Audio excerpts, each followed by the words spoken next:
Soccer Mania, kembali lagi di Soccer Angels News. Kami akan selalu hadir menyajikan berita bola terbaru spesial untuk kamu.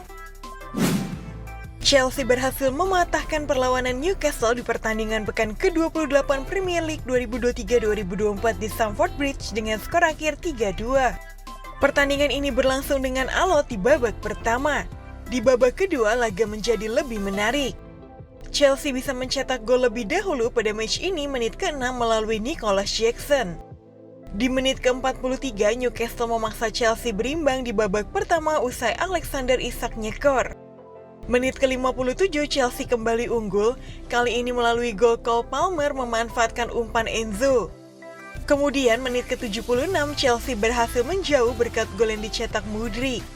Newcastle hanya mampu membalas sekali menit ke-90 lewat gol dari Jacob Murphy.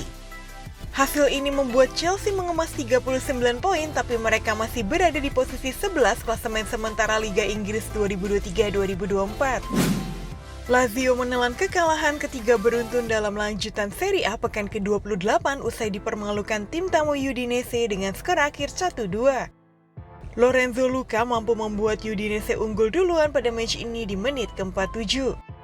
Namun menit ke-49, Lazio menyamakan kedudukan lewat gol bunuh diri Lautaro Giannetti. Akan tetapi hanya berselang 2 menit, Udinese kembali unggul melalui gol Oyarzabal. Dengan hasil ini, Lazio sekarang berada di peringkat ke-9 klasemen Serie A 2023-2024 dengan raihan poin 40. Sevilla gagal mencuri poin penuh dari lawatan ke markas tim juru kunci Almeria dalam lanjutan La Liga 2023-2024 pekan ke-28 dengan skor 2-2. Di babak pertama, Almeria mampu unggul 1-0 berkat gol yang dicetak Adrien Mbarba menit ke-38. Di babak kedua, Sevilla berhasil membalikan kedudukan bermula dari Dodi Lukebakio menit 81 dan 5 menit setelahnya giliran Lucas Ocampos yang nyekor. Namun poin penuh mereka sirna usai Marko Milovanovic memaksa laga berakhir imbang menit 90+5. Al Nassr tersingkir dari Liga Champions Asia usai takluk dari wakil Uni Emirat Arab Al Ain. Kedua tim bermain imbang 4-4 dalam 2 leg dan pemenang harus ditentukan lewat adu penalti. Al Ain yang datang dengan berbekal kemenangan 1-0 di leg pertama mampu memimpin lebih dulu di menit ke-28 melalui Sofiane Rahimi. Bahkan Rahimi menambah keunggulan tim tamu di menit ke-45. Tertinggal agregat 0-3, Al Nassr berupaya bangkit. Sebelum turun minum, Abdurrahman Gareb menuntaskan umpan mendatar Sadio Mane untuk menjebol gawang Al Ain. Pada babak kedua, Al Nassr menipiskan jarak kembali menit ke-51.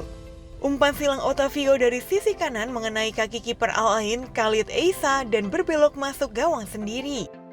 Gol ini membuat Al Nassr bersemangat, hasilnya Alex Telles sukses menyamakan agregat menit ke-72. Al Nassr harus bermain dengan 10 orang usai Aiman Yahya mendapat kartu merah langsung pada menit ke-98 akibat tackle keras yang ia lakukan terhadap Bandar Mohamed di babak perpanjangan waktu. Hal ini dimanfaatkan dengan baik oleh Al Ain dan membuat Al Nassr lagi tertinggal usai Sultan Al-Shamsi mencetak gol. Menit ke-118, Cristiano memaksa laga berimbang kembali via penalti dan membuat agregat sama kuat 4-4. Dalam babak tos-tosan, Al Ain terbukti lebih jitu. 3 penendang mereka sukses menjalankan tugas, sedangkan di kubu Al Nassr hanya Ronaldo yang mencetak gol, 3 lainnya gagal.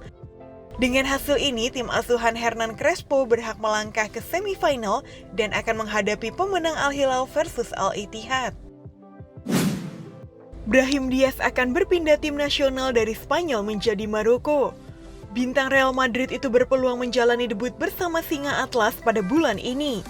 Kabar Diaz pindah timnas sudah berhembus sejak tahun lalu, namun semakin mendekati kenyataan di 2024. The Athletic melaporkan kini proses kepindahan Diaz tinggal menuntaskan masalah administratif. Diaz bisa berpindah timnas karena ia hanya membela Spanyol di laga persahabatan bukan kompetisi resmi. Pelatih Lecce Roberto de Aversa tertangkap kamera menanduk striker Hellas Verona Thomas Hendry usai laga. Lecce pun memutuskan untuk memecat pelatihnya itu. Insiden tandukan tersebut terjadi usai pertandingan Lecce versus Hellas Verona dalam lanjutan Serie A di Stadio Via del Mare. Sekian berita bola hari ini, saksikan berita bola selanjutnya hanya di Soccer Angels News. Dadah!